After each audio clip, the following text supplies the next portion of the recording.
diperlukan. Kan kalau kita setelah menyadari adanya genosida ini, kita harus membangun tradisi baru. Setelah ada, dulu ada, harus dibangun ini, ya kan, tradisi keilmuan Islam Indonesia harus bangun. Bisa tidak cukup hanya mengkritik yang ada dengan menyadari adanya genosida.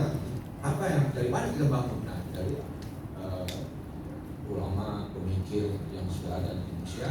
Nah, dua diantaranya yang sekarang kita bicarakan adalah halaman berikutnya. Saya lihat ya ini secara singkat. Ada 5 ini beberapa buku beliau ya, ini asal untuk menggambarkan apa yang mau saya sampaikan ya. Ada 5 topik pemikiran Pak Jalal, Ustaz Jalal yang mungkin ya menurut saya ya minimal ya, yang bisa ditumbuh kembangkan menjadi peletak tradisi keilmuan Islam di Indonesia. Yang pertama, yang kedua kita saya Bapak Mas Subi, Pak Kapolri sudah meluluskan beberapa siswa yang tesis, ada beberapa tesis yang temanya tentang Pak Jalal. Nah, misalkan halaman selanjutnya yaitu ada topik-topik yang saya menyebutnya yang kaitan pemikiran Pak Jalal itu. Yang pertama adalah etika sufistik. Ini satu Nizam yang tesisnya tentang etika sufistik Pak Jalal. Etika sufistik ini etika yang unik. Jadi saya kira kalau kita ini, saya menyebut 5 ini berdasarkan ya sementara kajian saya terhadap Ustaz Jalal, 5 tema warisan ini yang mungkin bisa dikembangkan tanpa dibatasi. Ini paling tidak 5 ini sebenarnya. Karena etika sufistik ini sangat diperlukan hari ini karena etika di satu ini etika yang pertama mengandalkan pada kekuatan karakter. Ketika memperhatikan proses pembersihan jiwa, pengenalan diri, ya. Dan kalau kita lihat karya-karya Ustaz Jalal dan juga khutbah ceramah beliau itu banyak bersemua dengan etika sufistik ini. Nah, mahasiswa kita di Milan sudah ada tesis tentang itu. Yang kedua, pendidikan holistik. Ini juga ada yang akan menulis tesis karena Gus juga menuju pada Ustaz Jalal karena beliau di samping teorisi, ulama, pemikir juga seorang praktisi dalam pendidikan kan, dan sampai sekarang sudah terus berkembang matahari holistik. Jadi di situ bagaimana pengembangan dunia pendidikan, konsep pendidikan yang holistik nanti keseluruhan dimensi manusia, dimensi jasmani, rohani, intelektual, moral itu terbangun bersama. Ini saya kira pemikiran Ustaz Jalal bisa ditulis salah satu, tentu berbasis Islam. Kemudian ketiga, komunikasi profetik. Beliau kasih awalnya memang dari komunikasi, tapi komunikasi kalau kita lihat karya-karya beliau dan ceramah, ya komunikasi yang mencerahkan, komunikasi yang saya sebut profetik, yang makna asal komunikasi itu memang adalah ya sebetulnya tugas Nabi itu tabligh itu komunikasi, mengajak orang menuju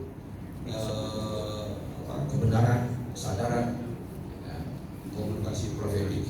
Yang keempat, kalau kita merujuk pada Pak Jalal, termasuk terakhir akhir hidup beliau, filosofis, way of life, ya.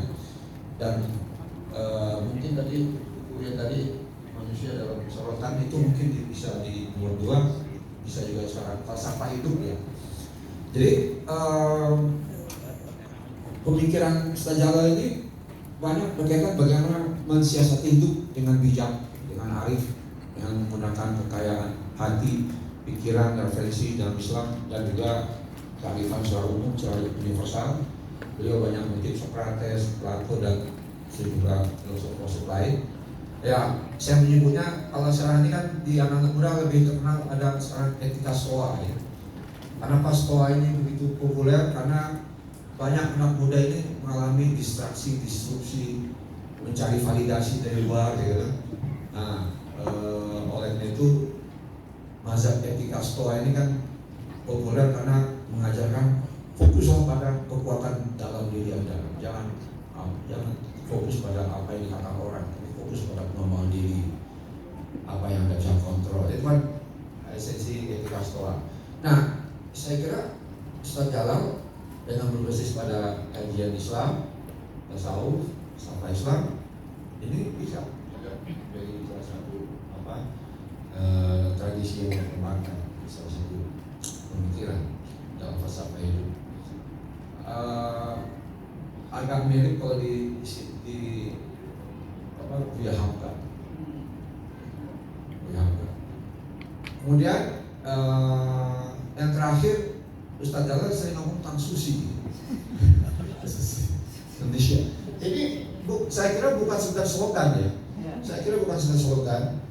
Kalau kita kaji secara akademis, ini sebuah ya boleh aja dia sebuah mazhab, sebuah pemikiran yang layak untuk dikembangkan, terutama dalam konteks Indonesia. Ya. Dan bukan sekedar basa-basi, memang kebutuhan persatuan Islam memang bukan semata karena faktor kondisi hari ini, tapi memang itu adalah pesan integral inherent di dalam kedua mazhab itu sendiri. Ya. Jadi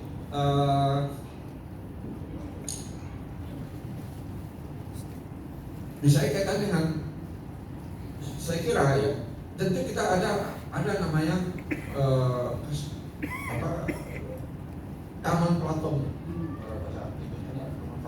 Kalimatun awalnya. Di antara ini Sunni Indonesia ini kan bukan Sunni Nasibi, kemudian bukan juga Sufyani. Sufyani ini yang Muawiyah. Kalau mereka ceritakan apa adanya sebelum mereka terbalut dengan stigma-stigma Indonesia, mereka pasti mendukung Sayyidina Ali semua nih, baik Indonesia ini Sunni ini. Itu ya, kecuali Sunni yang di mana daerah Arab ya, seperti di Suriah, sebagian Suriah dan apalagi ya. Tapi kalau diceritakan apa adanya kisah sebelum ada stigma, sebelum ada ini ya, diceritakan sejarah apa adanya, saya kebanyakan bukan manusia juga pasti mendukung. Nah itu ngobrol dengan ya bisa tradisional Indonesia misalnya ada di Hop satu pihak itu Ahlul Bait itu sepakat di sini. Kalau ada lagi tadi kayak Haji Abdul dalam Al-Qur'an itu posisi 4 khalifah, Sayyidina Ali posisi beda sendiri. Jadi memang saya kira kalimatun salawat, yaitu pertama tauhid yang tauhid yang menuju ke ma'rifatullah, kemudian Nabi sebagai insan kamil, kemudian ada kelanjutan spiritualitas ya, dari Nabi ke sini ya. Kemudian dimensi-dimensi keadilan, dan satu hal lagi,